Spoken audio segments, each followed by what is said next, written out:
Après 15 ans de mariage, la monotomie s'est installée entre Gaspard et sa femme Camille, un professeur.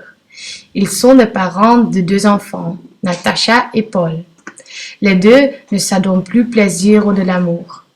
Gaspard, notaire, est connu sous le nom du zèbre parce qu'il a un caractère indomptable, tant par tous les moyens de rappeler la passion qui s'éteint au fur et à diminuer qu'il vieillisse. Commençant par simuler une pause, rejoignant leur scène de rencontre, puis envoyant à Camille des lettres d'amour anonymes. Les zèbres organisent une série de stratagèmes de plus fous pour reprendre le cœur de sa femme et lui prouver que ces années n'ont pas porté préjudice à son amour. Camille commence tout d'abord à suspecter son mari comme auteur de ces lettres. Mais les trucs continuaient à venir et des soupçons se dirigent plus et plus vers l'un de ses élèves, Benjamin. Après une multitude de déclarations, de poèmes et de mots douces, des mois passent et Camille découvre enfin que son mari est à l'origine de ces lettres d'amour. Mais las de son imagination extravagante, de son esprit joueur et déçu de l'identité de l'auteur de ces lettres, Camille refuse alors de coopérer à ces mises en scène stupides.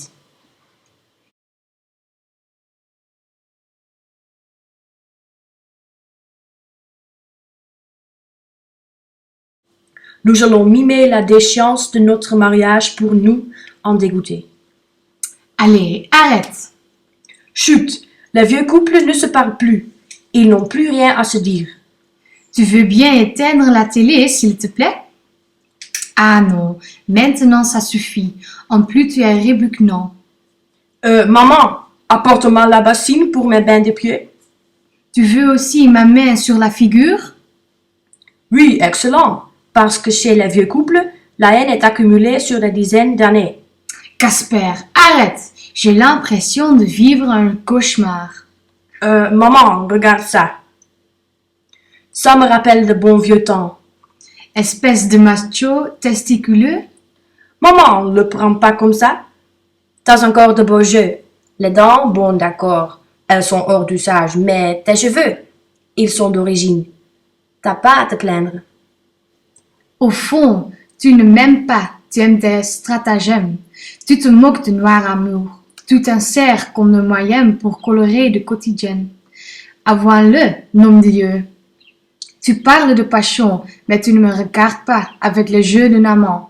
Jamais tu te ne préoccupes de mes désirs. Moi aussi, j'ai envie de rêves, mais des rêves qui ne bouleversent pas à chaque instant notre vie. Je voudrais un bouquet de fleurs de temps en temps, un peu d'attention et de tendresse, et que tu sais te mis en scène. C'est simple, non? Oh, tu m'entends? Tu m'écoutes à la fin. Maman, t'as tes règles ou c'est la ménopause?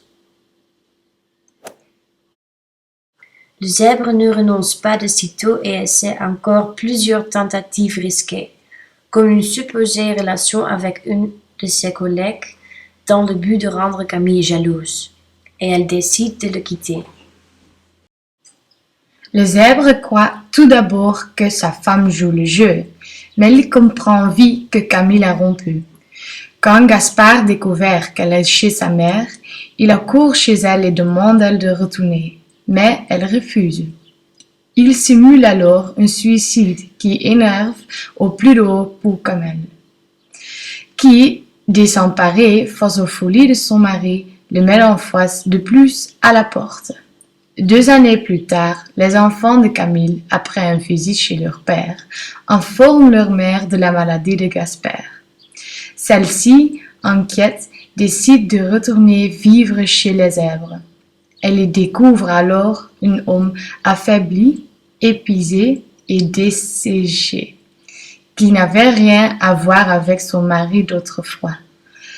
Le lendemain, le docteur lui annonçait une leucémie, mais les zèbres, décidés à s'abattre jusqu'au bout, accueillent le nouveau avec un semblant de joie. Sa femme restera près de lui. Malheureusement, l'avancée de la maladie l'oblige à aller à l'hôpital où la présence de sa femme n'est pas autorisé en dehors des visites. Mais après s'être converti au catholicisme dans un monastère, le zèbre meurt.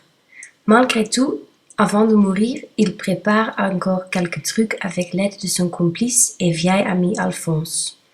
Ainsi, à l'aide de quelques messages sur un répondeur, de quelques lettres, d'un rendez-vous planifié dans une chambre d'hôtel ou d'une cassette vidéo, Gaspard parvient à faire croire à sa femme qu'il n'est pas tout à fait mort, que son esprit est encore présent.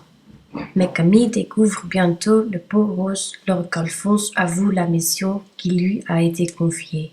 Cela n'effleure en aucun cas son amour, car pour elle, le zèbre est toujours là, à ses côtés, et il le sera toujours.